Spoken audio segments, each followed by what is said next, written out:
ભાવનગર શહેરના વિદ્યાનગર ખાતે તબીબ સાથે છેતરપિંડી કરનાર વધુ બે ઇસમોને અમદાવાદ ખાતેથી સાયબર ક્રાઇમ પોલીસે ઝડપી લીધા હતા।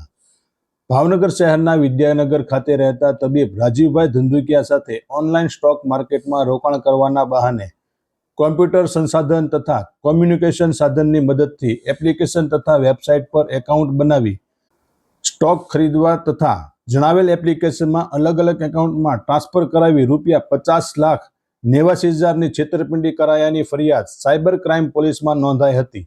જે ફરિયાદના આધારે ભાવનગર સાયબર ક્રાઇમ પોલીસે તપાસ હાથ ધરી હતી અને અગાઉ આ કેસમાં 3 ઇસમોની ધરપકડ કર્યા બાદ આજે અમદાવાદના જીગર પરીખ અને હાર્દિક પરમાર નામના 2 ઇસમોને ઝડપી લીધા હતા।